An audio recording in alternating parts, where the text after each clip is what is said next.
no chair. I'd like to nominate Councillor Barry Hickling to chair today's council meeting. So, Councillor Park, Councillor Body, all those in favour?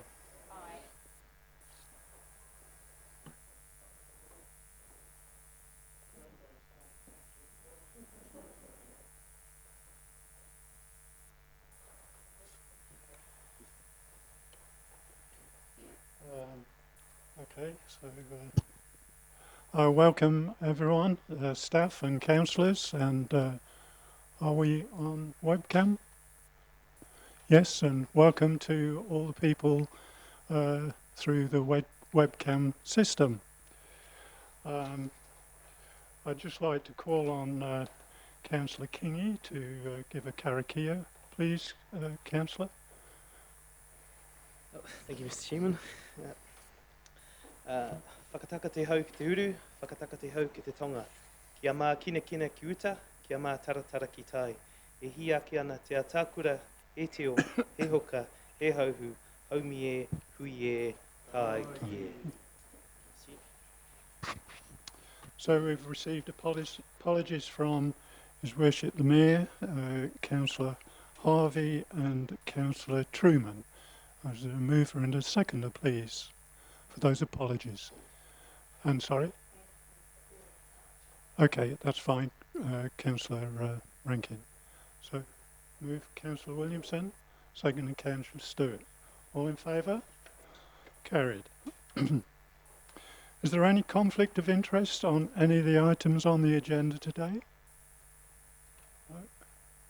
Okay, we'll move on to the confirmation of the minutes of the ordinary meeting on the 30th of July.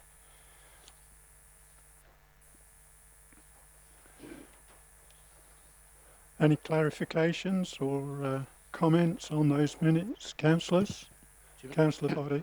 Jim, could I refer to page 7 of the agenda in regards of the resolution for that unbudgeted expenditure at Mangakino? Note 3 states that the balance shortfall will be sought from external funding sources. Have we been able to get any of those as yet? Work in progress. I don't believe any have come through yet, but applications are pending. Any further comments, councillors? If not, is there a mover and a seconder? Are they a true and correct record? Councillor Stewart, Councillor Body, all in favour? Carried. Move on to the ordinary meeting of the Taupo Airport Authority Committee meeting on the 5th of August.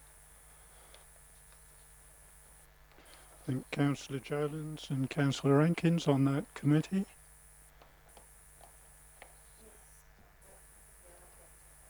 Okay, thank you.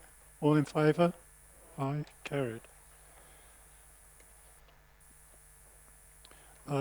Item 5.1 is the consideration of recommendations from the Audit and Risk Committee on the 19th of August. You'll see a resolution there. Is there any comments on that item? Any discussion? Just through the chair to note in the minutes as been recorded here that the Audit and Risk Committee made a request to the Council's program to see if they could investigate savings to that amount to offset this unbudgeted expenditure. We acknowledged it was an important piece of work to do, but at this stage in the year we were hopeful that savings could be made elsewhere. Okay. But there is a resolution or a recommendation, which means it is a resolution of this council. So is there a mover and a seconder for that? Sorry, Councillor Body. Just a point of clarification, Councillor Jolens has mentioned there was something in addition to this. Should that not be incorporated in a resolution from this council?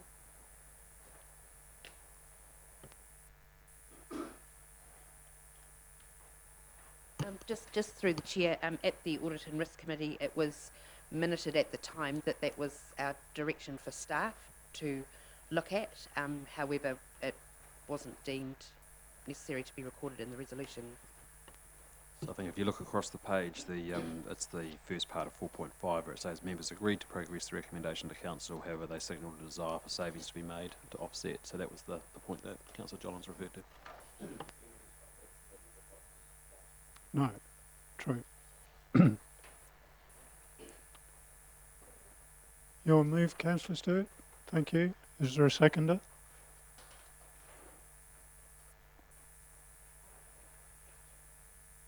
Is there a seconder? Thank you, Councillor Kingy. All in favour? Aye. Carried. Move on to item 5.2. Clear. We've got three representatives from the Transport Agency. Janine, John and Greg. Would you like to come forward? This is to do with the proposed speed changes on State Highway 1 south of Taupo to Turingi.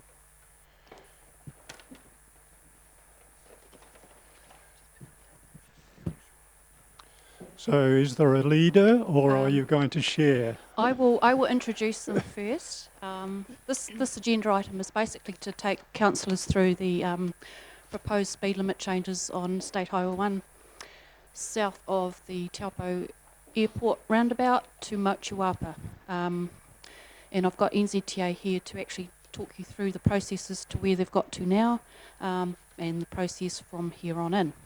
On my far right, I've got Craig McGibbon, who's the Community Engagement Manager for NZTA.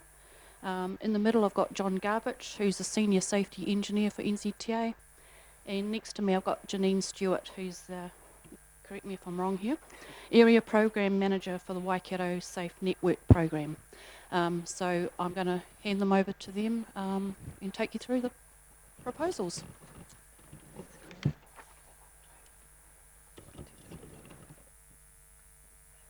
Thanks, Claire, and thank you, Mr. Chair and Council, for allowing us to come here and speak to you today about our speed management proposal. Can I take the report as read?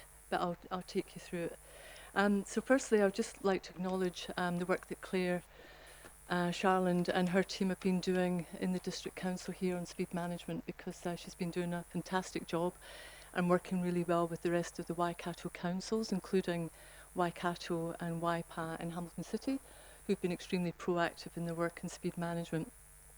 Just a bit breaking news. Waipa District Council today at the council agreed, they signed off on their bylaw changes, which is 200 speed limit changes in the Waipa district, so that got signed off by council today, which is really good news for the council because they put a lot of work into that. So just to provide you, I'll talk about the why are we doing it, and then I'll hand over to Craig to talk about the process for consultation and engagement that we're going through just now. And we've got John Garbage, who's our Principal Safety Engineer, who can talk to you in more detail about some of the technical issues and questions that you may have. So just some background. So what we know is that every week in New Zealand, there are 7 people killed approximately every week, and 54 seriously injured on our roads, with devastating consequences for communities in whānau. We know also and acknowledge in Taupo district earlier this year in April, May, the devastating fatalities that occurred with several multiple crashes that occurred in the network. So we know that New Zealand performs poorly in terms of road safety when we compare it with other OECD countries. And just to give you some, I'll just refer you to the graph there, 1.2, where it shows it's actually saying that there's 7.6 deaths per 100,000 population. We actually think that's about 8 per 100,000.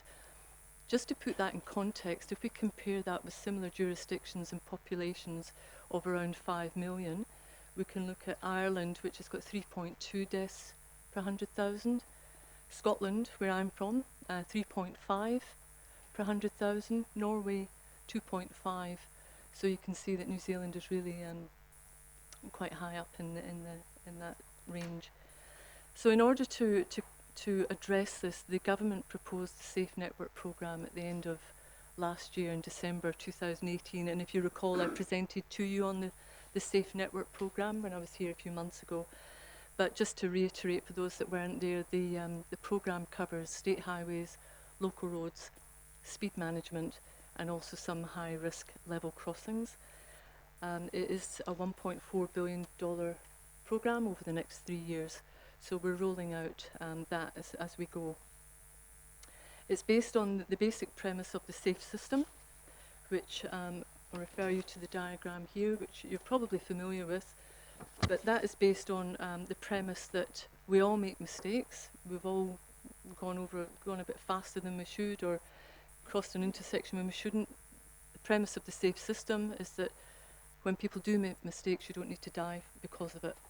So it addresses the 4 pillars, which is the safe roads and roadsides, safe vehicles, safe road use, which is around driver behaviour, and what we're talking about today here, which is speed management. So with speed management, if we're going to do and make a difference to reduce our deaths and serious injuries in the country, which we have to do, then speed management is a very effective way of doing that. And we need to have a real serious discussion in the country about speed management. We know that it increases both the likelihood of crashes and the severity of the outcome when they occur, especially when vulnerable users such as pedestrians and cyclists are involved. So what we're saying is that most crashes, there's a number of contributing factors. It could be the road, it could be fatigue, it could be alcohol, but we know that even when speed doesn't cause the crash, that the severity of the impact is fairly devastating. Figure 1.4 shows you some infographics just to highlight what we're trying to address here in terms of the kinetic energy of speed. And if you look at the skyscraper building there, that just shows the impact of a crash at speed. 150 kilometres an hour is the equivalent of a fall from a 30-storey building. And obviously the slower you go, the less impact it has when you're down to 30 kilometre an hour crash is equivalent to a first-storey building fall, so you could walk away from that. We know that every week there's 11 people either killed or seriously injured due to speed-related crashes. And we know that in last year that speed was a factor in 102 of the fatal crashes. So that's just giving you some background of why we need to address speed at this stage, because it's such an issue. The social cost, $879 million a year. And also we speak to the trauma surgeon in Waikato DHB, Mr. Grant Christie, who often talks about, we look at the social cost, but it's also the other missed opportunities for people needing hip replacements or heart operations. That they can't get those done because of the trauma on our roads.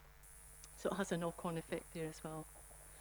We talk about, we're often told, oh, it'll slow us down if you drop the speed on certain limits. Well, we know that actually, if you can see there, reducing speed by 10% adds 68 seconds on a 6-kilometre trip. So we do know that it's not such a big issue as some people think.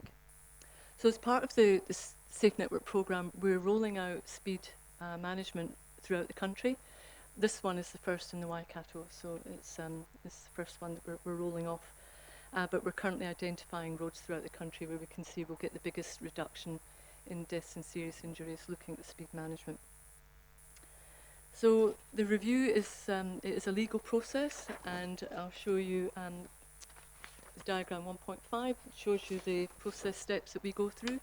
So I'll just hand you over to Craig at this point, and you can explain where we're at on this journey. I'm going to read the chair, so I hope this isn't the Graham Norton show, because probably isn't going to be that funny. But anyway, just in terms of the engagement process, it's really important from the Transport Agency's perspective that we don't just go out there and go changing speed limits without engaging with our key stakeholders and also the community. There we go, is it better? Sorry. So yeah, the key thing for us is that we make sure we do engage with the community that's going to be affected by these speed changes. So as a starting point, we're going through the process now of liaising with who we see as our key stakeholders. That includes Taupo District Council, Tūwhare Toa, RTA, Automobile Association, National Road Carriers, just to ensure that what we're proposing is consistent with their own thinking, and for them to provide feedback. And following this, we do what we call the public engagement part of the process. And what we're looking to do is have drop-in sessions at the Taupo market, at the kura at Waitanui, and also at the New World in Tūrangi. And this just gives us an opportunity to present very much the information you've seen today, and to get feedback on what we are proposing. And by doing that ahead of the formal consultation process, it does give us an opportunity to make any tweaks to what we're doing, and understand that community sentiment before we go into that formal process. So we're very much at the end of the stakeholder engagement as of today, and in mid-September is when we'll go out to the community and hold those drop-in sessions. And then following that, I'm anticipating by October we'll be in a position to start the formal consultation process, and that's when people make formal submissions on the speed review, and that's what the agency then takes into consideration in terms of making their determination on changing those speed limits. Thank you. Councillor Park. Yes, hi, John and Craig. I sit on the Waikato Regional Transport Committee for Taupo District, and I'm just a little bit confused. At the July meeting, Ross from NZTA told us that the business cases for Pariri to Taupo and Taupo to Waiouru had been shelved, but yet in the agenda for next week it says that that work is continuing, had good engagement with mana whenua, and the project teams are working closely with the speed review and safe network program teams to make sure that you're aligned. Why was I told, or why was Taupo told, that those business cases were off the table, yet I'm sitting here seeing that the speed review and safe network program team is working with the business case team to ensure that the projects align? I'm somewhat confused.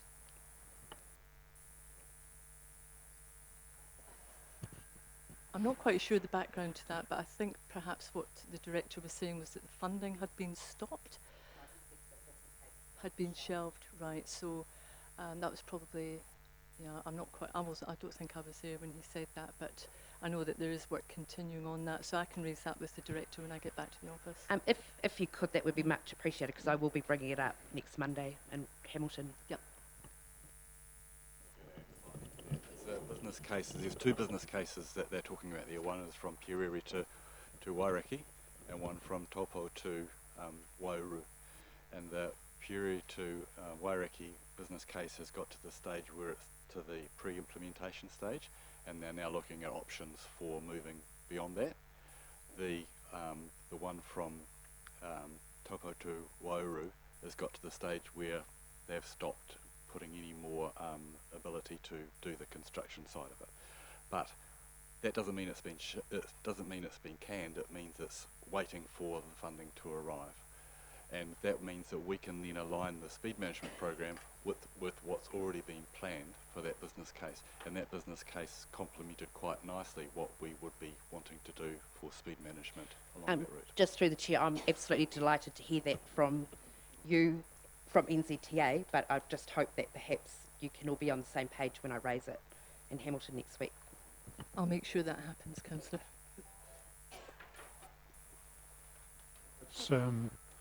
That gives some assurance, I think, Councillor Park, that we haven't lost the fight yet. So just continuing, so we've heard from some of the communities along this stretch that we're looking at that they feel that the speeds are too high and not safe. So what we do know about the route is that we know that it's used by many people, especially in summer periods when the numbers go up through the campground at Mochitere. There's lots of cyclists, pedestrians, people looking at the lake, and it gets really busy down there. Mochitere has regularly been raised as a concern because of the campground and the straddling over the road, and that drivers are turning in and out of entrances there. We also heard from Waitahanui and Tarangiita and Motuapa residents that current speed limits feel too high and they don't feel safe. And we also know that the speed limits and road treatments are varying along that route and are not consistent between the smaller settlements. We obviously, you will probably drive it a lot more than I do, but you know that there's steep drop-offs and tight corners around there. And there's also an issue that people have raised about the noise and vibration of heavy trucks going through the route, especially during the night, late at night. And significant portions of this route have been assessed as the top 10% high risk in the network. So those are the reasons that we're actually looking at this piece of road. Crash history, we know that in the years between 2009 2018, there were 226 crashes on that stretch of highway, with 8 fatalities and 30 people seriously injured on that. We know that the traffic volume has increased over the last 10 years, from approximately 5,500 vehicles every day to about getting up to 7,000. So that's a fairly significant increase in the traffic volume that's going through there. We have assessed the time difference with the proposal that we're looking at for speed reduction, and we've assessed it just over 1 minute, a bit slower, so it's not significant that we've looked at. So I'll just, if I could point you to the map now, we do have we have a couple of maps there we can show you. We've also got a really large one, which I can hold up.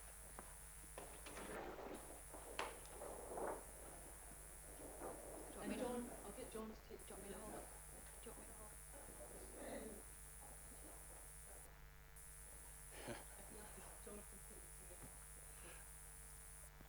it? Just to introduce it really, and it's quite probably quite easy to understand what we're doing here. Is we're trying to get a regime of consistent speed management through the townships, and then higher speed limits in the what we would have called the rural sections, but not for the full extent. So we'd want lower speed limit than 100, which would be 80 kilometres per hour on some of the more difficult sections, and then some of the sections where it's easier to drive fast and overtake and do the things that people need to do, we would retain those at 100. Recognising that it's not the safest environment to be driving 100 anywhere in New Zealand on State Highway 1 that hasn't got a median barrier down the middle, but at the moment we're willing to take that as the feedback that we've got as 100 kilometres per hour would be appropriate for places like Hātepe Hill. Really, it makes sense. So the whole thing is we'd have 60 kilometre per hour through each of the villages, 80 for the rest, except for the Hātepe Hill area. Just going back, if you could remember back to 1989 when the Ministry of Transport had the traffic cops in it, they were the people that assessed speed limits for us, and all they were able to do then, because we didn't have all the databases that we have now, all they could do was assess roads and roadsides by how many dwellings we're accessing onto the highway itself. So we had 100 kilometres per hour for rural areas, and then we had 50 for urban areas, with a little bit in between where you could have 70 kilometres per hour. We've got a lot more sophisticated now, and we're able to measure risk more than just the number of properties on the side of the road. We can look at the curvature, we can look at the road use, we can look at the number of crashes, the vehicle flows, and the crashes per vehicle flow to make a much more accurate assessment of what the safe and appropriate speed is. And that's what we've used to come up with these proposals. This would be the one that we would was in our top 10% in the country, in our list of top 10%, and also ones that have got a strong community support to see changes in speed limits through the area. So that's why we've picked this route as one of the first ones in the country to be done. But although we have a list of over 40 that we're looking at right across the country. Yes, hello. And I know that you came to the community board the other day and did this presentation, but I know that it stops at Motuapa for this. Going through Turangi is another small settlement, and I would like to see that continued and changed down to a 70. And I know the board gave you a lot of feedback about the bridges and the roads and everything, so I hope you're still taking them on board. Yeah, we do appreciate that feedback, and we've been able to take that now back to our national consistency look, and to see whether we can consider that extension of the route, which we're looking at now. But of course, it's too soon since then and now to have done it. But we've certainly got it high on the agenda to see whether we can make that happen. That would be one of my wish lists as well. As you know, I've been trying to get something there, but we've just got to justify these things, and there's a whole list of people behind you that also want a roundabout somewhere. So it's great to know that people are so engaged in safety now. Back in 1989, they just thought it was collateral damage that you had 800 people die on the roads every year. Thanks, Janine. Good afternoon, guys. Actually, my question's through the chair to Gareth Green. Just in terms of the submission process, will we as a council be making a formal submission? Through the chair, yes, we will be. And I guess as councillors we'll have an opportunity to feed into that, because there are some particular things I would like to highlight in the discussion as we move forward. And I appreciate your safe system process, but there are many different contributing factors to the crashes, not only speed. And I think when you talk to this community, and it's across our district, it is the condition of our roads that is of grave concern to many, many people that live here. So I guess what I'm saying, I'm urging this may be part of the solution, but please, it's not the total solution.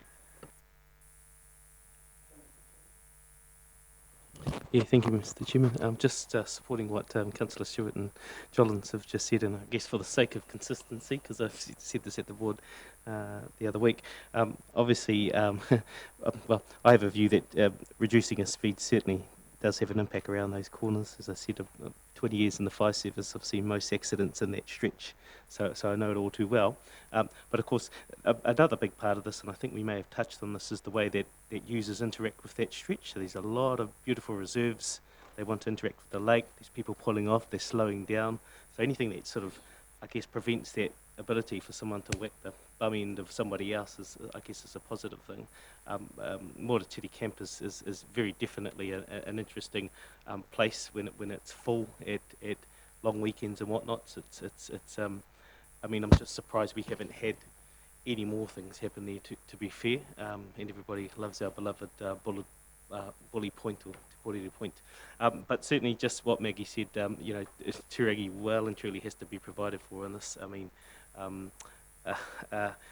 going through town is an interesting experience, and I've heard examples again about, we've talked about the split at Motatiri Camp. Well, Turangi's got that on a community scale. We split in half, so we need to make sure that that's absolutely reflected in the safety considerations as a community tries to cross over State Highway 1 at that point. Yeah. Thanks. Any further questions, Councillor? Through the chair, you're taking on board those comments from previous councillors, you know, absolutely. I'm just looking at the recommendation in the context of the review and the agenda item. Shouldn't the recommendation read Taupo to Motuapa, not Turangi?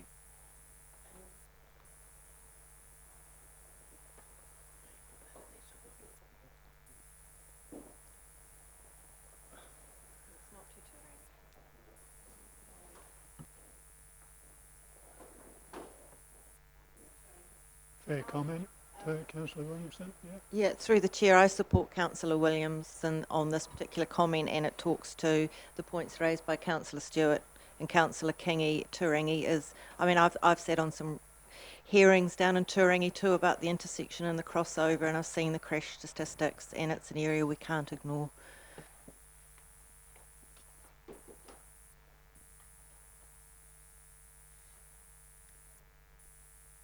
We can definitely change it, yes.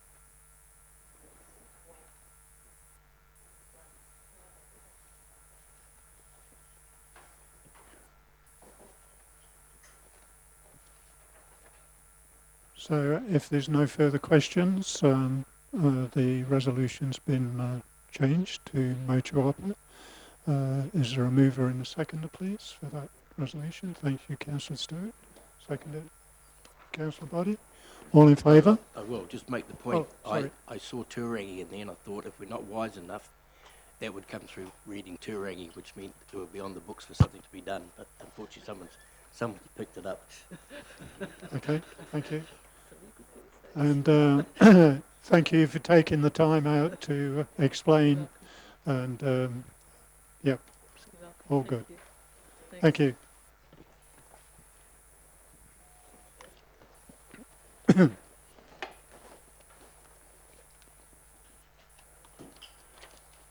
So we'll move on to the Lake Terrace remediation work, unbudgeted expenditure.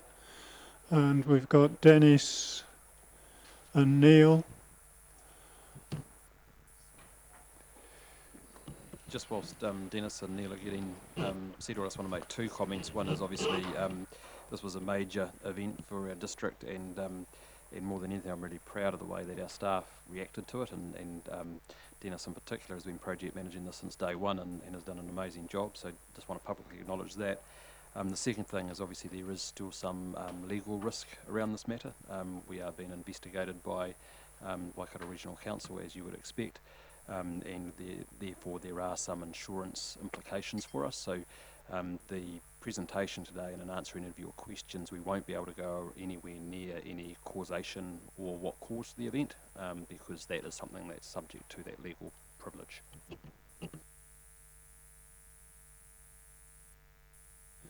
So is Dennis leading the presentation? Good.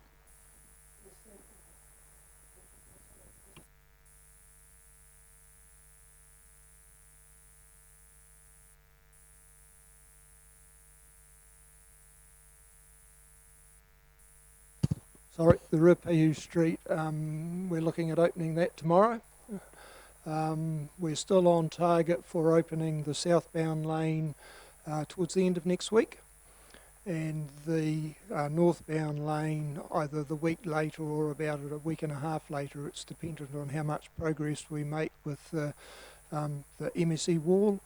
Of significance last week, we opened up the stormwater system again. So up until last week, the stormwater was being pumped whenever we had rain. We had a guy switch the stormwater pumps on and they were pumping it down Ferry Road. So last week was quite a significant event for us. Other than reopening the gravity sewer main, was reopening the gravity stormwater main. I'm getting back to the report. I'll take the report as read, just have a few comments about it. The costings for the construction work are an estimate. That estimate was produced a couple of 3 weeks ago. The design, in an ordinary contract sense, you would engage someone to design a project, so you've got stormwater, sewer, water main, downstream defender, you'd get all the plans, provide them to a contractor, they'd go away and estimate. What we've got here is the design is being done as they build it. So the estimate's being produced while the design is being produced. So there's a bit of friction and a bit of guesswork, I guess, to put it bluntly, about trying to figure out exactly what it is that's going to be built. The design drawings were only finally completed about 7 or 8 days ago. That just reflects the complexities of the site with the interrelationship between sewer, stormwater, wall, downstream defender. It's been quite a complex project. So I'm just highlighting that these estimates for construction are just that, an estimate. So we've got in there estimates of total unbudgeted spend of 4.5 million at this time. That's made up of 450k for the design and contract management through Opus and 3.8 million for the construction cost. And I'll put this up in a slide in a minute just so you can have a look, because I know there's a desire to see the breakdown of some of those costs.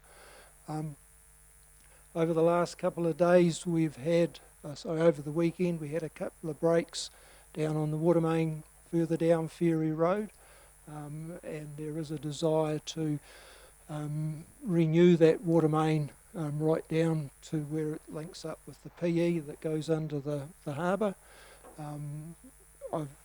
We've got an estimate for that work and also some contingency. So if you just bear with me a moment, hopefully this works.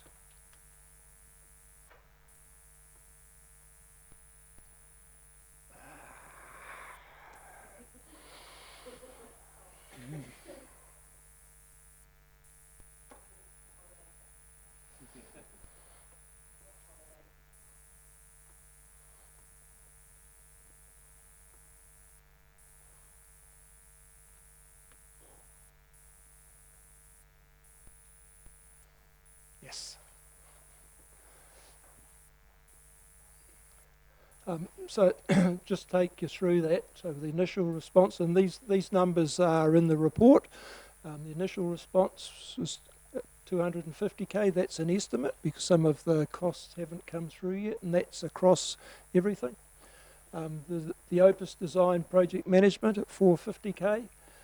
The Downer construct of 3.8 million, and it's broken up into those components. Those numbers have been rounded for obvious reasons. In a normal world, a build like this, we wouldn't deconstruct the pricing. It would be a contract to do all of that work. So it would be a total sum, not a breakdown. So that gives the total of 4.5 million. With the Ferry Road water main and the design costs of 310, contingency of 190 would take it up to $5 million. So just to be clear, that would, you've got the initial response stays the same. The Opus total would be 460k, and the Downer total would be 429k. 4.29 million. Giving a total of 5 million. Yes. Yep. No, I'm quite happy to share a copy of that. It's the question, we're right down here. The downstream defender, Yes. that was that addition we added while the work was being done. So effectively, if you took the 500 off, Yes. that needed to be done at some stage, so that Yes. becomes part of the package. Yes, Yeah, that's thank you. correct. Just following up Councillor Body's point on that 500k for that defender, what would that have cost if it was being done as an estimate anyway?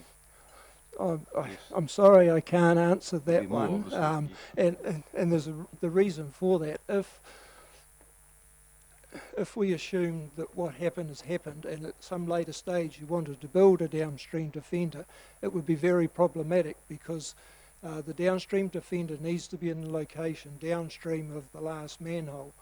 Downstream of the last manhole is where the MSE wall is. Once you've built that wall, you can't unbuild it to put a downstream defender inside it. We're building the wall around the defender unit.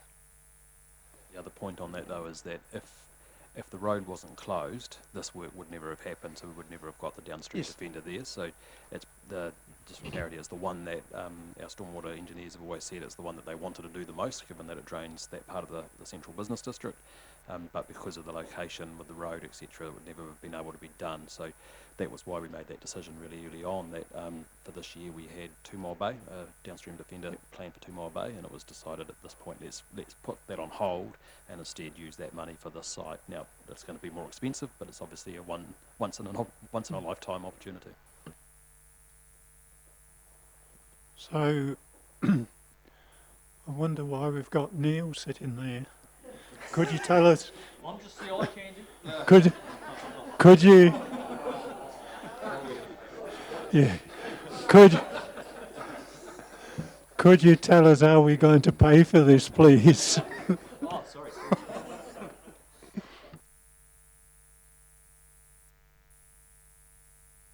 Have you finished, Dennis? Or I guess the only other thing that I've got is that within the report and the recommendation, there's some numbers in there. If it's accepted that we do the additional water main and Ferry Road and the contingency sum, so some of those numbers will change, but I can address that after Neil's finished his piece, if you like. I just had a question of Neil of Dennis through the chair before we move on to Neil. Dennis, the costs that you've presented to us are site specific, therefore repair and remediation of that site. Conversations with WRC in the future aside, is there anything else in scope that we might need to consider that you might come back to us later to seek funding for to support this? The intention is with this is the final scope. Possibly the one exception to that would be, and you've mentioned Waikato Regional Council, so whatever happens there. And secondly is that we're in the stage of identifying some terms of reference for a independent review. And so we will come back asking for some funding around that. So through the chair as well, just to add to that, we've undertaken to offer of services through GHD to do independent reviews of the causation, and also around some of the resilience questions that are coming out as well. So plus every time you send a piece of pipe away to be tested, it's the best part of $5,000. So that will add up as well. And I guess we're having conversations with Tū Wharetoa in this process as well, which will need to bear in mind. So just to be clear, Council, this budget is for the initial response and the remediation, the physical works to remediate. That's it. Yeah.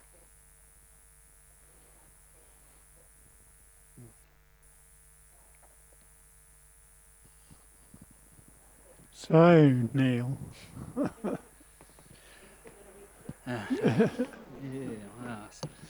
Right, well, I guess, yeah, I mean, obviously it's been a large event which has got a pretty big number attached to it. So I guess the first point I'd like to just cover is, you know, Council's been, through its financial strategy over a number of years, has been building resilience into its balance sheet. And, you know, there's a really good reason for that in any business, and, you know, particularly in a business like this. By doing that, that's enabled us to have, you know, built up reasonable reserves. As an example of that, the disaster recovery reserve is currently sitting at $1.9 million. You know, go back a number of years, that was, you know, basically nothing in it. So we've been building up that one. Also, you'll note our net debt position is considerably better than what it was a number of years ago, circa 12 million now. So I guess my first comment is the balance sheet is looking good. Okay, we've got good financial strength that's been backed up by Standard & Poor's ratings, etc. So that's just a kind of a high-level comment before I dive into the detail. In a project of this nature, as Dennis has alluded to, it's quite complex, it's multifaceted, there's transportation elements, there's water elements, wastewater elements, stormwater elements. All of those have different funding streams. On the third page of Dennis's report, at the top, we've spelt out the multiple sources that we consider that the funding will be coming from, or has potential to come from. Obviously, the first one that we've mentioned there is the $1.9 million that we have currently in our disaster recovery reserve. Through the financial strategy and the long-term plan, you would note that we're actually building that up over time as well at a rate of an increment rate of 50,000 a year from memory. So we'll still be looking to rebuild that fund should we use this funds here, which is our recommendation. There's also the transfer of the 2 Mile Bay stormwater budget, which we mentioned earlier as well. The water and wastewater reserves will be large contributors towards the funding of this project. However, we won't know what those final numbers will be until the project's finished. Normally, when we develop up a renewals budget, we actually know what we're going to renew, and you know what the costs are, so you can budget for accordingly, as Dennis has outlined earlier. You know, this has been done as we go. So once the project's finished, we'll go back through all of the numbers. We'll work out which elements relate to which piece, be it a water renewal, be it a wastewater renewal, or is it a new bit of kit that's actually gone in there, which will have a different funding source. Brian and I also have a meeting scheduled on the 4th of October with McDem to see what opportunities may exist in that space there as well. And then last but not least, obviously, is loan funding is another avenue available to us. So we can't tell you exactly what the numbers will be from each of those elements at the moment, but they are the funding streams that will be used, or that we're recommending to be used. To give you some comfort, I guess there's $8 million sitting in the district wastewater reserve at the moment.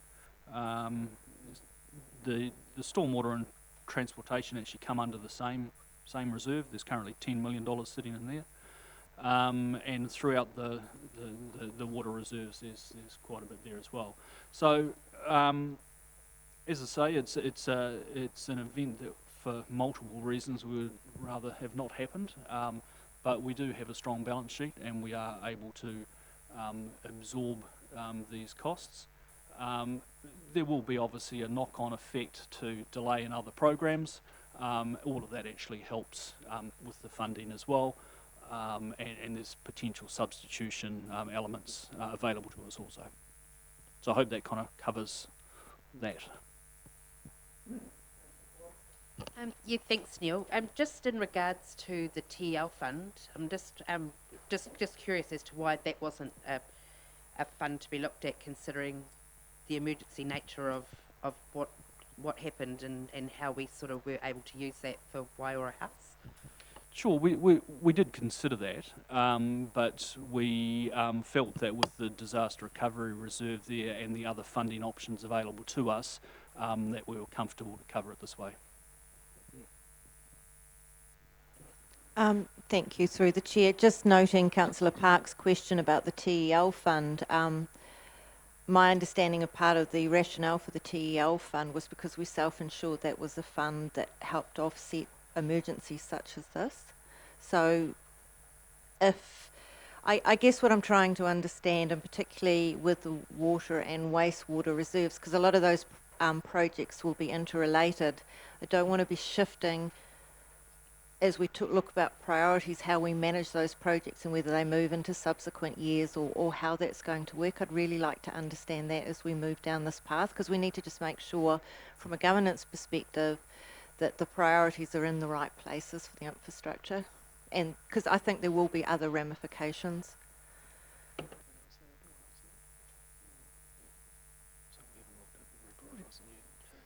I guess whilst Dennis and Neil went through that, I guess at a macro level in terms of the TEL fund, one of the things that the team always looks at, obviously that is there, and we've always talked about that being there for disaster recovery in the case of an emergency. There's a couple of things from that, of course. One is we don't know what other emergencies are going to be around the corner, so you don't want to exhaust other opportunities. Second is that things like your water, wastewater reserves, and in fact the disaster recovery fund are there for this very purpose, so you wouldn't use a fund which isn't there for an exact purpose when you do have those funds available sitting there, bearing in mind what you say, which Dennis will get to in terms of what gets substituted because of that. And the third, probably very important part, particularly in Neil and Alan's minds when looking at that, is of course the TEL fund is an income generating stream, and so you wouldn't use something which is generating an income until you have to. It's almost a last resort thing, because then you lose that income as well, so the cost to the ratepayer becomes larger and ongoing over a period of years. In answer to your question, Councillor, as Neil said earlier, we're not going to know the final costs until after the job's done. That's the time when we need to sit down, once we've got actual costs, to work out what the actual effect is. Substitution, we need to look at prioritisation. I would give an example. We've got lots of AC water main pipe. Do we really want to defer AC water main pipes to do this? So once we get the final quantum of costs, then we can start making some informed decisions. No. So sorry, through the chair, just to add to that, that's something that we're very keen on, is actually just continuing on with our renewals program, because we've got $2.6 million in the wastewater alone. We've committed a lot of that already through contracts which are partway through, and we want to not create this problem elsewhere. So we want to use the reserves like reserves, and we definitely want to maintain our compliance record, which is we're struggling to maintain, to be honest. You know, we want to keep that up and foremost, and continue on with our renewals, both in the water and the wastewater. Well, I guess the point I was trying to make.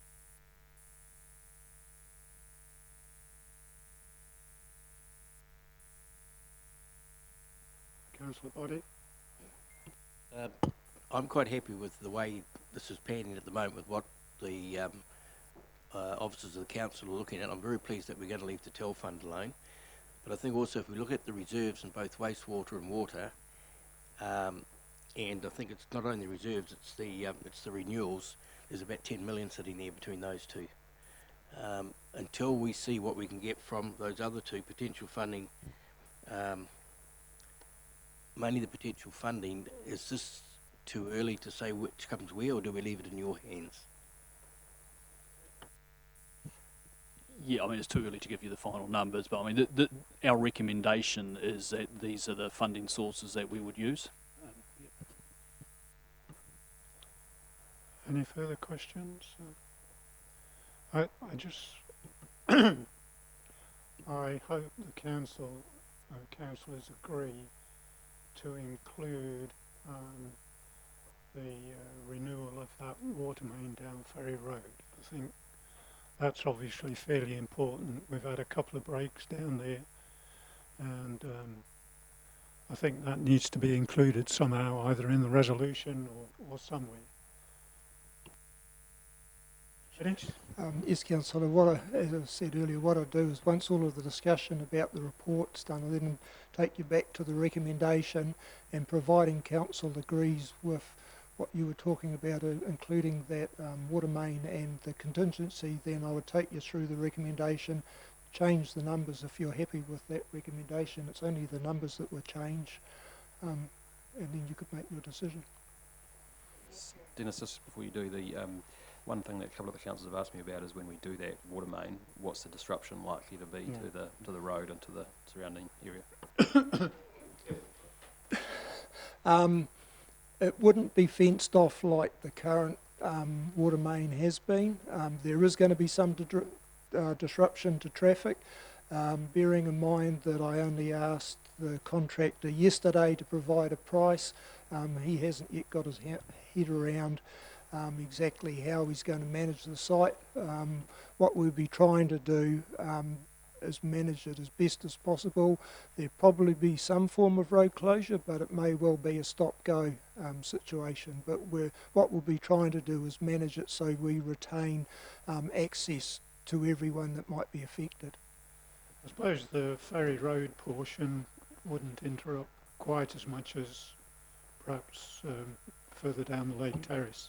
No, what we'll be looking to do is put in another drill string like we've done on the Ruapehu Street end, so there'll be a hole down the bottom end of Ruapehu where we go, bottom of Ferry Road, where we'll join on to the existing pipe, and there's a hole midway along the road where the existing drill string ends. So it's those two areas that we have to manage, and whether we can get traffic around them.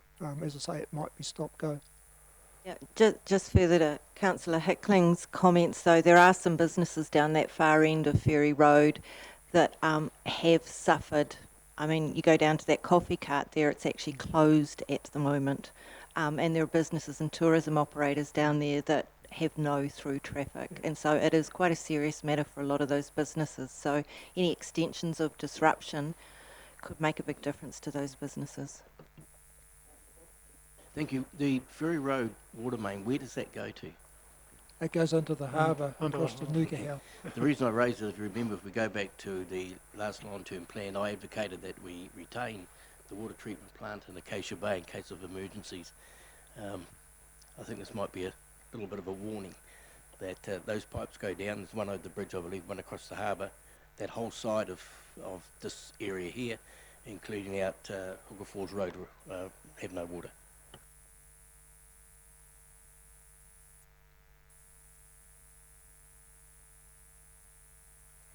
Look at the recommendation now. And so you've got the recommendation up there in front of you. The unbudgeted expenditure of 4.5 would become 5 million. The engagement of item 3, estimated sum of 4.29 million.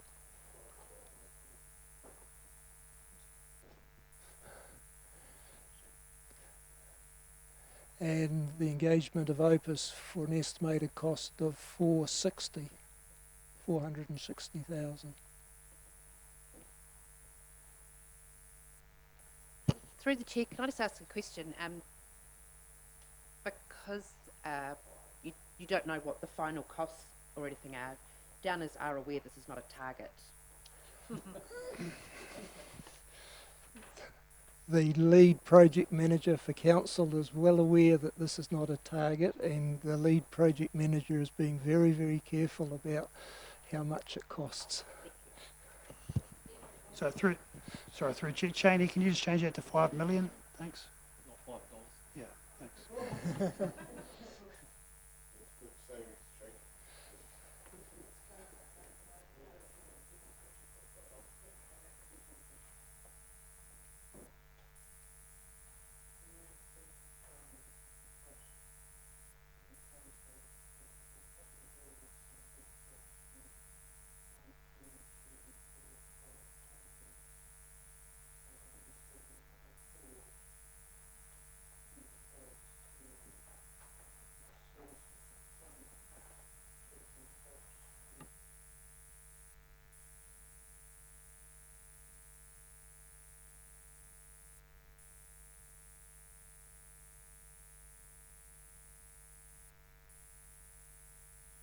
If you wanted something in there, we could just say to be funded by a combination of, and list those. Yeah.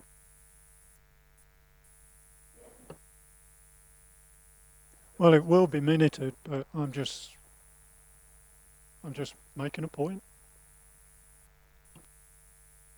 Chairman, am I right that you two gentlemen have thoughts as to which of those 5 that Councillor Heckling's mentioned will actually be used? I kind of probably hope that most of them will be used, to be honest. Right, all of them. Okay, Yeah. I'd love not to use loans. We really need to wait until the project's finished so we can ascertain exactly where, and obviously a meeting with McDen.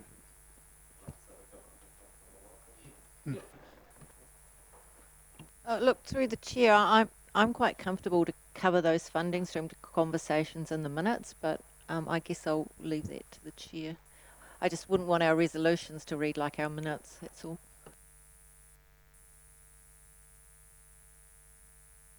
Well, if councillors are comfortable with that resolution, is there a mover and a seconder, please? Through the chair, I'm happy to move this resolution, and I'd just like to say that in the initial response, I was I got to witness the staff and the contractors in action, and they all did a fantastic job, and it's been really great to be sort of involved in the process, down to I regularly go and see the affected businesses and keep them updated and whatnot. The enormity of that hole down there was unbelievable, but you sort of don't really appreciate how small we are until you have contractors from Auckland coming down saying, oh, this is nothing, sort of thing. Also, with the reinstatement of the pavements that is talked about, will that also include the affected business side, where it can just have a bit of a tidy up, a bit of a water blast, because I know that they would really appreciate that as well. So I'm happy to move this.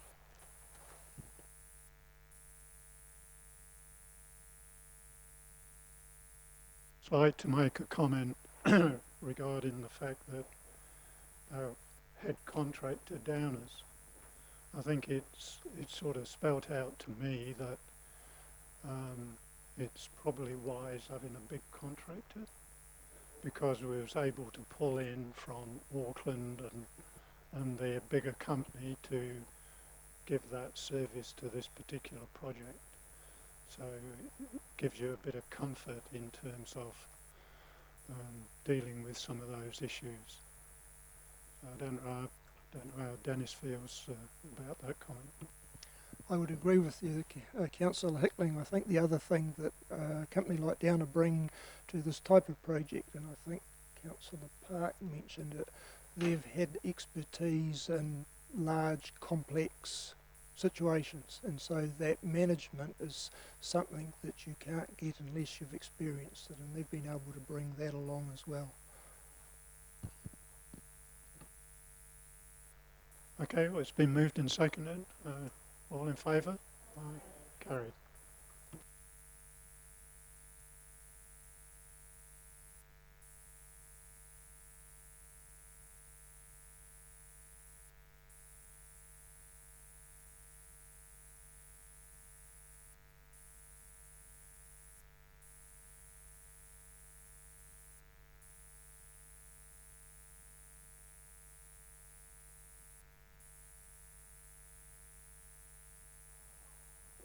Right, so extension of testing services agreement. So firstly, I'll take that the report is read. The testing service agreement is nearing the end of its contract term, so it expires end of February. So the process for renewing that agreement is well underway, with an ROI expected to be released this week. However, following the Lake Terrace trunk main failure, we've faced some significant delays in that process. So we're therefore seeking approval to extend the existing agreement by 3 months to 31st of May 2020, and that will ensure we complete the contract renewal process to the required standard.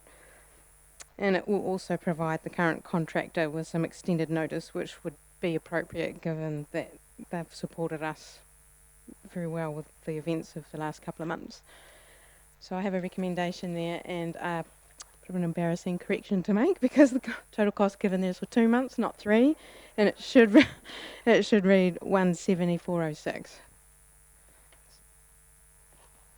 Just through the chair, can I, because this can be funded through existing budgets, I'm just wondering why it's come to us, because the CEO does have financial delegation for This is because of the total cost of the contract is quite not higher than that. Yeah.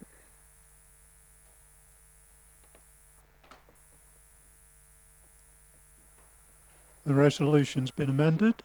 174. 170,406. Yeah. 406. Yeah. Okay. Any questions, or if not, there's a mover and a seconder, please. Thank you, Councillor Stewart. Councillor Body. All in favour? Aye. Carried. Thank you.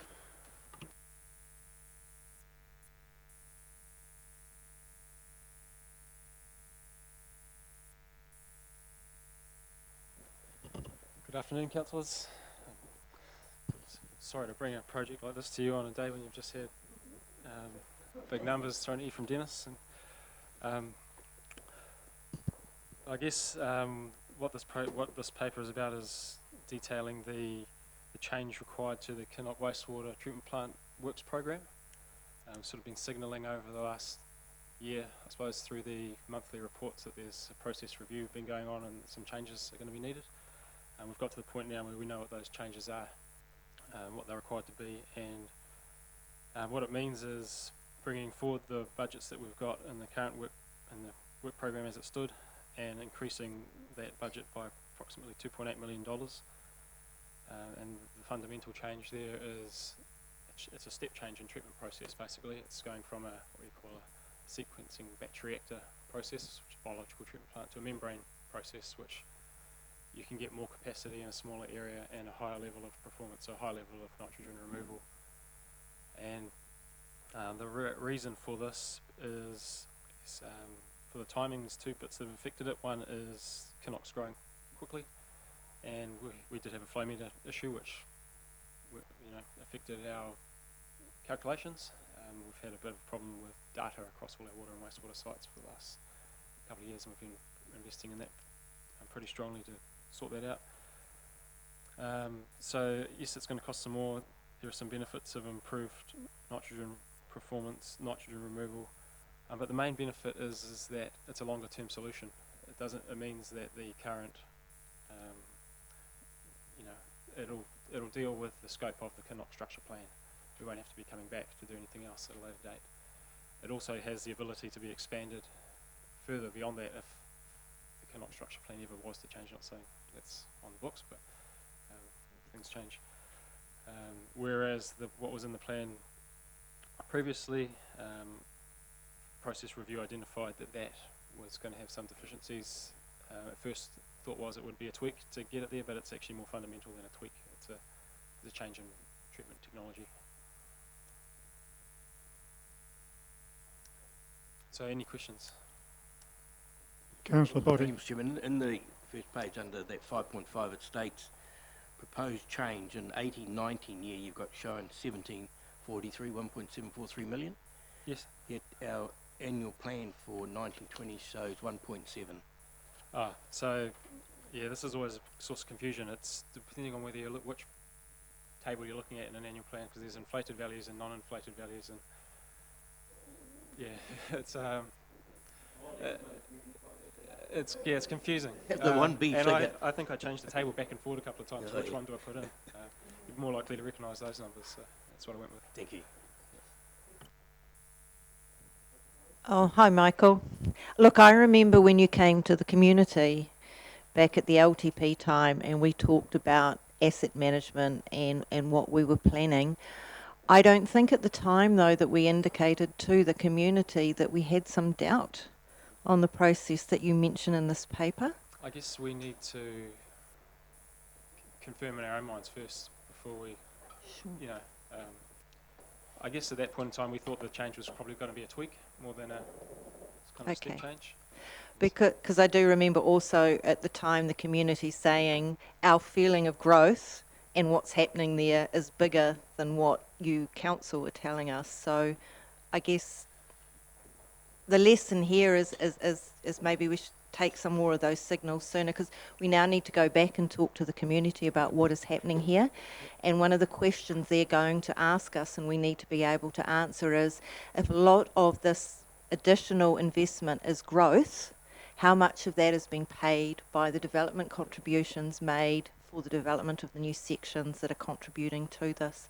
Could I have a bit of a steer on that one? Because I've got a KRG meeting this week and that question will come up. Yeah, so Neil might be able to add, but I can add to this as well. So I guess the plant that was in the original proposal has a lesser capacity, so you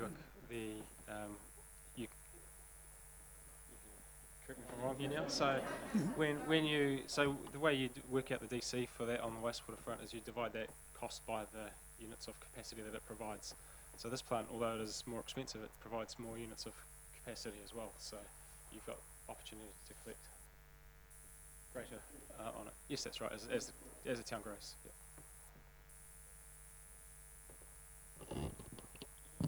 Yeah. We will need to do the full calculations on where that cost allocation goes, as what Mike's alluding to there. And the other point I guess I'd just make is that the bringing forward of that and increasing of that money, that will be built into the 2021 annual plan. So that's the process of how that occurs. Yep. Yeah, so that's right. The project is underway, but we're not asking for any additional funding. We've got enough in this current year to do what we need to do. This is about, as Mike says, we're not asking for any funding or unbudgeted or anything like that. It's just about, we didn't want to paint you into a picture that come the next annual plan that we were asking to put that extra 6.5 in and you weren't aware of the reasons for it. Yeah, so through the chair, this is just really a really early heads up. The advantage of getting this in now and getting the stuff into the next annual plan is that can go into your development contributions calculations moving forward. And again, it's just a little call out on the actual amount of people there, so the growth in that area. Plus that combined with we're doing a lot of work in the telemetry on our water and wastewater, and we found out that some of the results we were getting there, which was a surprise to us and a surprise to WRC as well, that we had to just recalculate those things, and it got it just to the cusp of when an SBR plant would be useful and expanding that, and it turned it into a totally different treatment process, which is better for the nitrogen removal, but also better for growth going forward. So it's just a matter of combinations of each of those. Yeah, so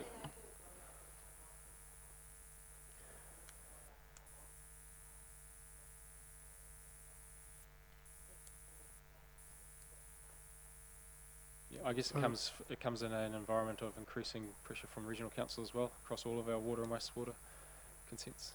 So Mike, am I right in thinking that the MBR membranes are the same as Lake Terrace? No. We've got two Or membrane similar? plants in the district. We've got the Turangi wastewater treatment plant. It's a much more modern, robust version of that. Okay. They're using similar technology to they're similar. These are the ones imported from China, aren't they? Is that correct? These ones, this won't be coming from China, these membranes. Well, I shouldn't say that in advance of procurement, but they're not renowned for their wastewater membrane. Yeah.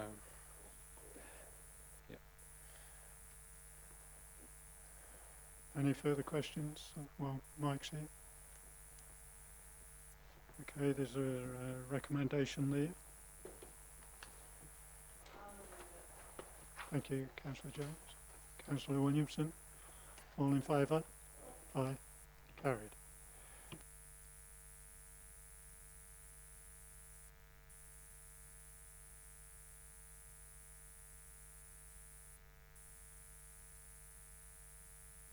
Spa Road redevelopment. Helmuth. Right.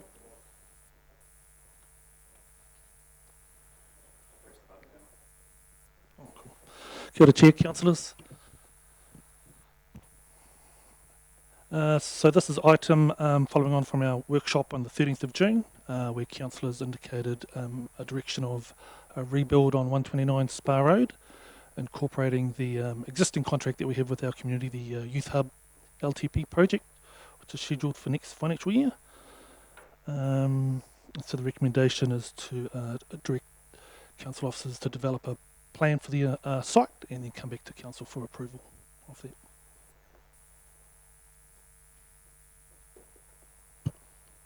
Councillor Paul? Oh, thank you.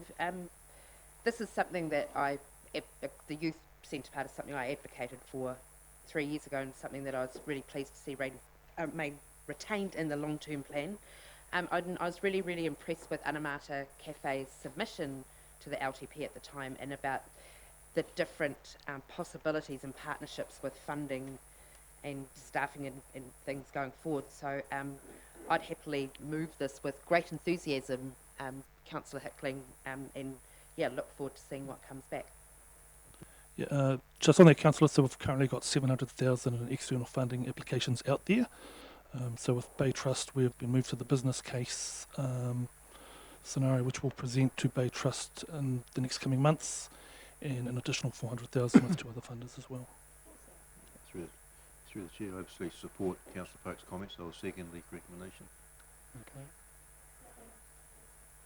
Okay. I'd like to support these things as well. I was at no, I wasn't. I was at Taupo this morning, and speaking to Assembly, and the youth there are really engaged and want to be part of this, of a whole process, and I know that the senior part would really be interested in being part of this as well, so I'm totally in support.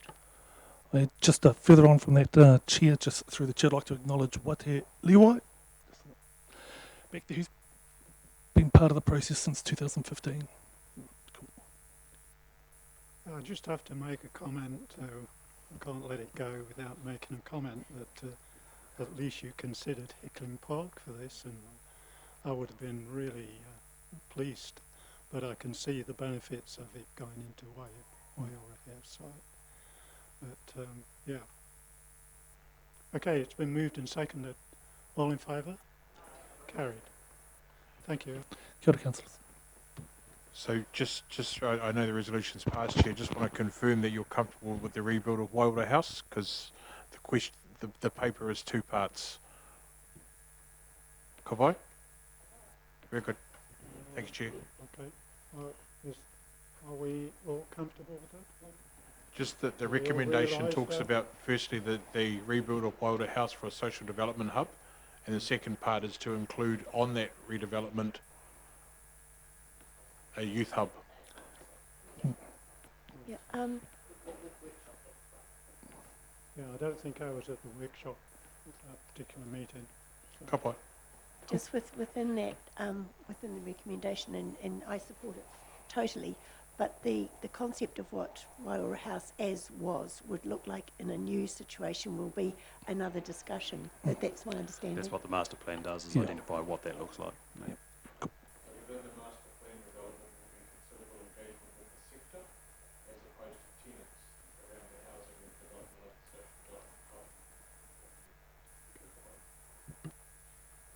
All comfortable?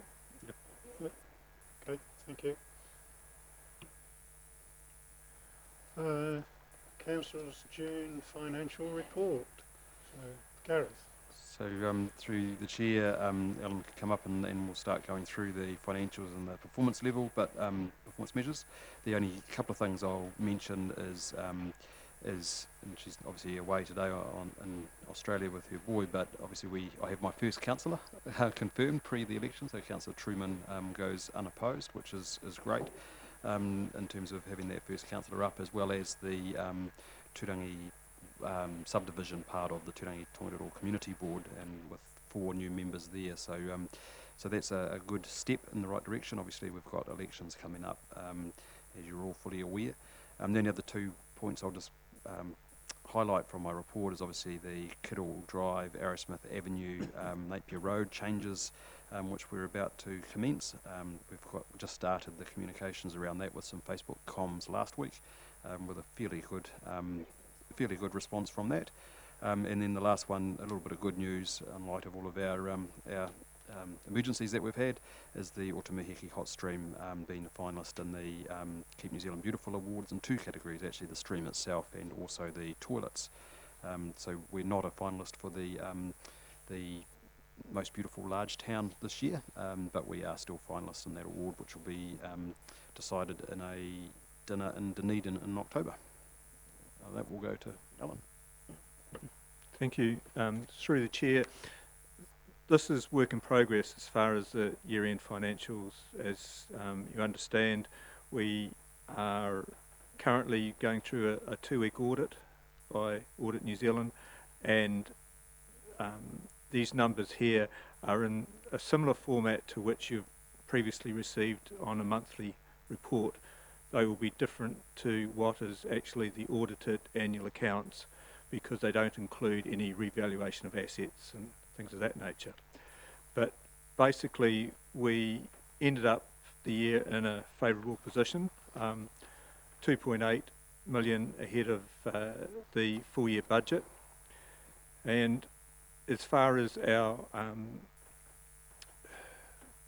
financial position is concerned, as referred to earlier, the net borrowings of 11.8, the difference between that and what was budgeted is really the difference you'll see between the capital expenditure and what the budgeted capital expenditure was.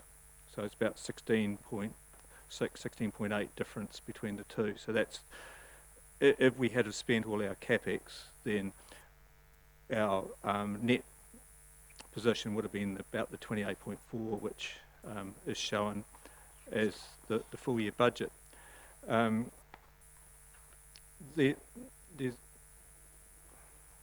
Okay, if you look at the page that shows the borrowings, cash investments, net borrowings, capital expenditure,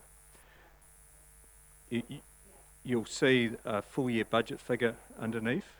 If you look at the difference between those numbers and those last 2 boxes, if 44.7 had been spent on capital expenditure, we would have ended up with a net difference of 28.4 or thereabouts. So the capital program has impacted on our need to borrow money, which is quite logical.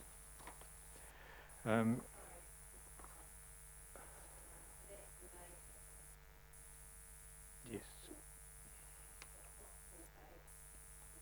Well, some of it is capital expenditure that's been determined that's not needed. Yeah, so there's a mixture of, well, I don't know what the split is, but you also need to remember that we've had a lot of unbudgeted expenditure as well, which has used up cash. So it's a bit of a circle. So taking it from an investment side, that's also been a challenge, because you've now got OCR at the year end at 1.5, it's now dropped to 1, yet we set ourselves targets of 3.75% return on the TL fund. Fortunately, we have exceeded the investment return on the TL fund, exceeded the investment return on the general fund, and our interest paid on our borrowing has been less than budget. So we've had 3 ticks. It's going to be a challenge to keep an investment return up at that level with the tools in our toolbox going forward.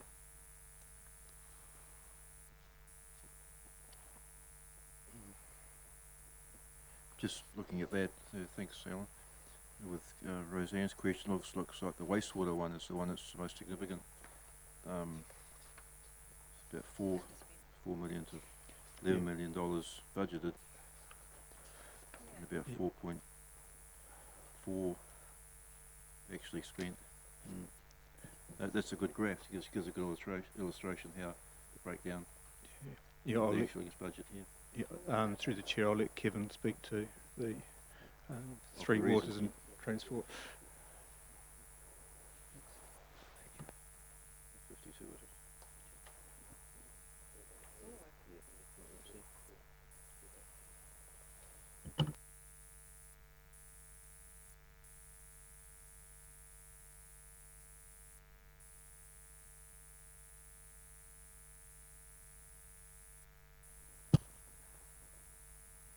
Through you, Mr. Chair, just risk and regulatory in terms of the community services area. Nothing really to add more to the financial and non-financial information you've already got, or the CEO's opening report, other than to say, to acknowledge the work of the staff in this space, what can be a challenging one. And in particular, my direct reports, Jamie Dale, Ian Connon, Michelle McGill, Scott Davenport, and of course Nigel McCaddy. So all working extremely hard on behalf of council and the community. So really nothing more to add in this space. I think the figures and the non-financial speak for themselves, and just to acknowledge the work of the team over the year. And there's plenty of challenges to come.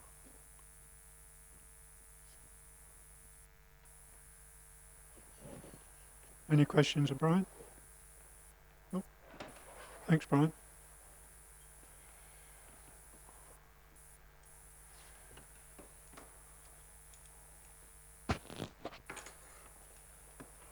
Afternoon all. I'll probably just take all of the different activities read. What I will do though is just an overview of all of the projects that have been delivered. Just quickly, it was $26.7 million worth of spend this year, and that's 34% or another 6.4 million than the previous year, and that also doubled what we did probably 4 years ago as far as spend.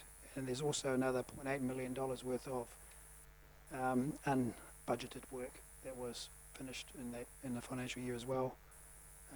And what we've got, and it answers Councillor Williamson's question, is we've got $5.8 million of committed work, so it's most of the way through contracts, and a lot of that's in the wastewater down in Turangi and other places around that. So substantive piece of work.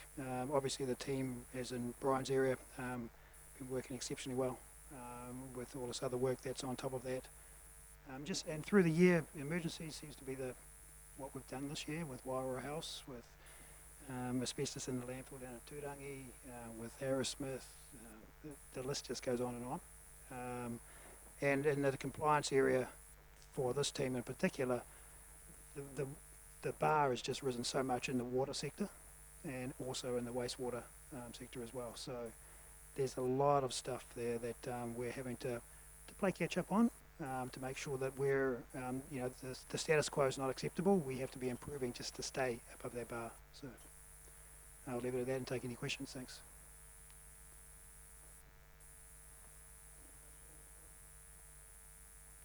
Thanks. Do mine from here. Community facilities, Mr. Chair. Kevin's actually taken off my 2 points I was going to raise, which was around Wairua House. You'll see the screens have come down. The fencing is still up, but the screens are down, so you can see what's behind the veil.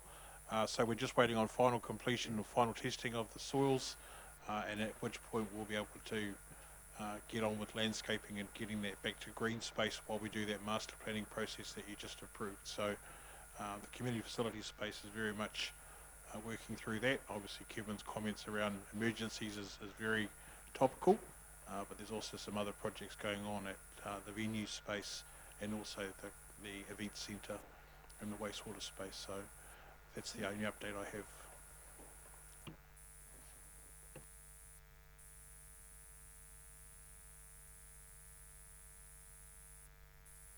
Okay.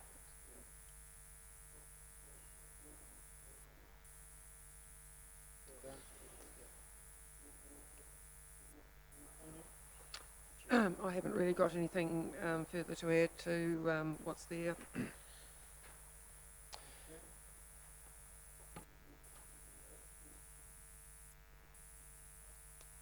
So I'm not sure about investments because we covered that. Economic development, so obviously the PGF application's in. Well, 12th of September is when we'll get some indication if there's been some success there. Pardon? Of course. The other thing is, EGLT presented to the Turangi board the other week on the work in Turangi. I think it's really important to acknowledge that bit of work. They've just made an appointment for a project manager, which isn't an Avril replacement, but it's more of a manager to run some significant ED projects, such as broadband and a couple of other PGF type bits of work. The formal announcement's not been made yet, so I can't name names, but they'll be well known and they're pretty good person. That's all I've got to say, really. There's a general question, if someone can help me. This is the full year budget to the 30th of June. Were there any outstanding projects in any of these cost centres? Every month we get the circle and we get the dots, they're not there.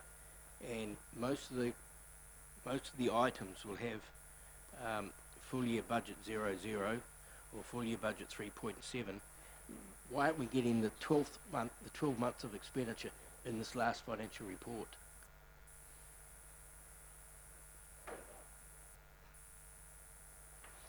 I should have brought some chocolate fish actually, because I was wondering whether anyone would pick up that error. So well done, John. I'll find you a chocolate fish, yeah. And my apologies. We've got some little fancy macros that throw this report together, and I was just sitting at the back there and noticed that obviously one of the macros broke and hasn't brought through the full year budgets in the grey boxes. But however, if you look at the numbers in the actual tables, which is the blue shaded areas, you'll see the full year budgets in there. So my apologies for that little error. But and if you look in the table itself, you'll see the numbers. Oh, okay. Sorry? Yeah, correct.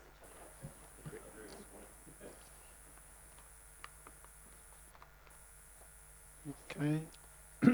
Move on to the Treasury Management Report. Alan spoke through that.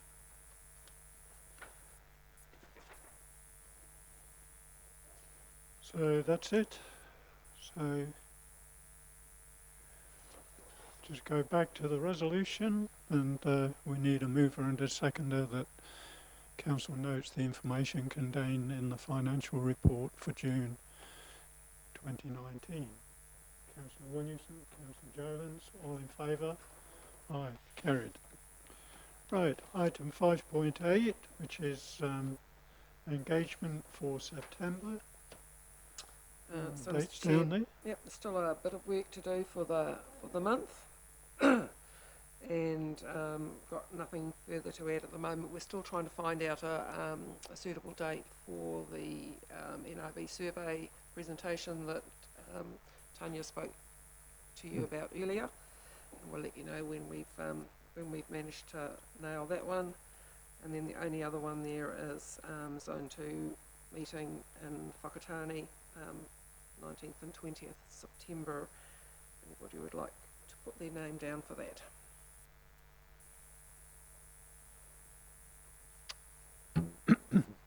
Any starters for that 2 day? Okay, good, thanks, John.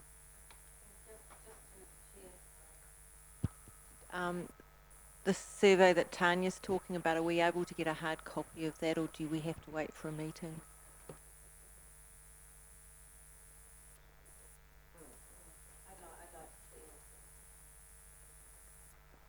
I'm not too sure, but I'll certainly find out for you. Yeah.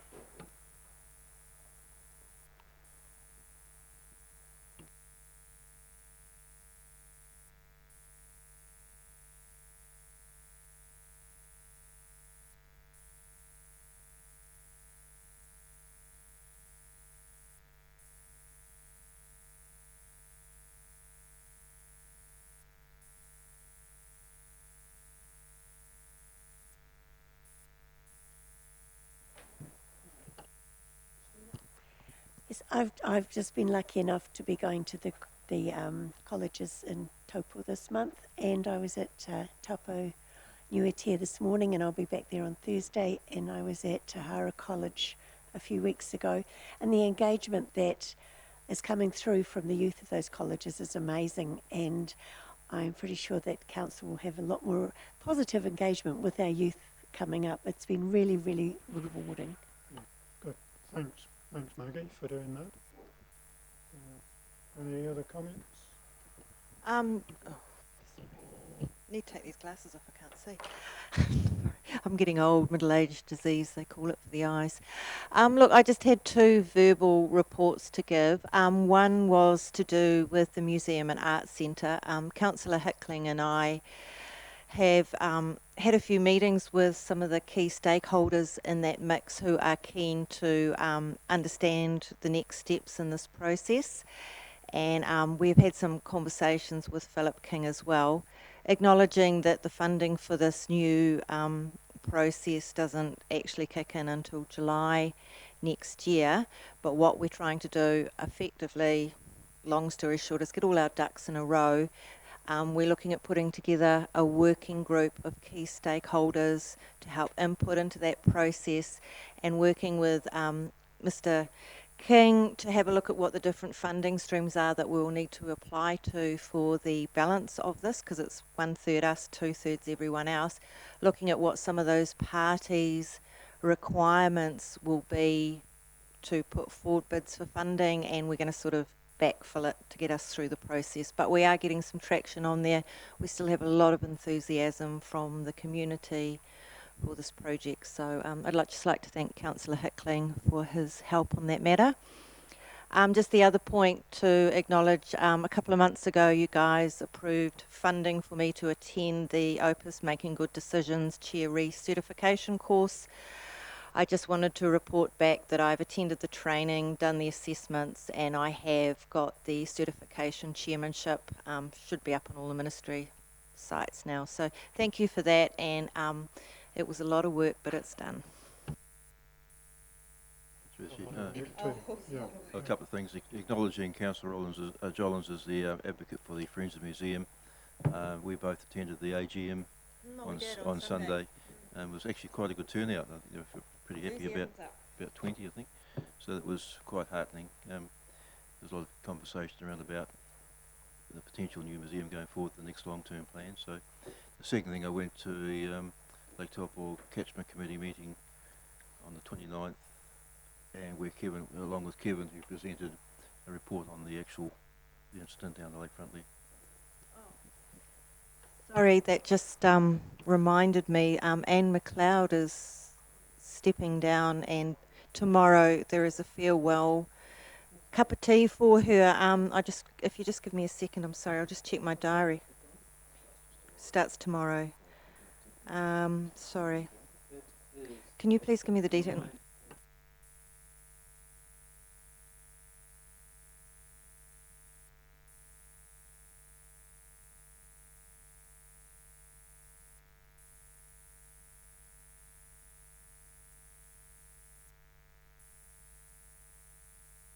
She's setting up her own consultancy business to deal with strategy type matters.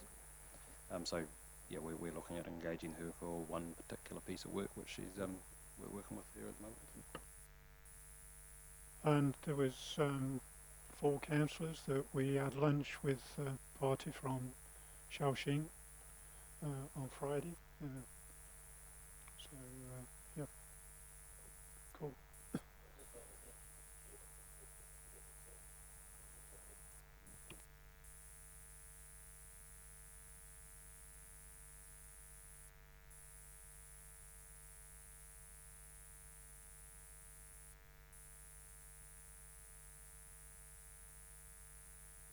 he got his cell phone with a lot of photographs on, so it was helping him to communicate.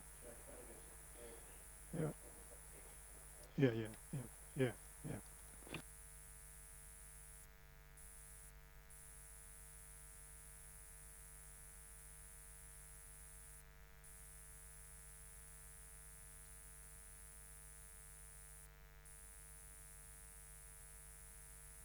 Appreciation to councillors that attended the last workshop with community board. This relationship is vital, and so we just, for me coming here was just to show that appreciation, and thank you for coming to Turangi. Also next week, Councillor Stewart and I, along with Tina and Andy, are heading to our sister city, Kia ta Shiobara.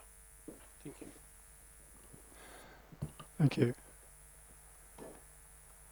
Okay, if there's no further comments, we'll close the meeting, and we need to... Oh, sorry. Yeah, we just need to move the members' report. So it's been moved by Councillor Jolens, seconded by Councillor Kingy. All in favour? Aye. Carried. So that's the end of the meeting. We now have to move into confidence.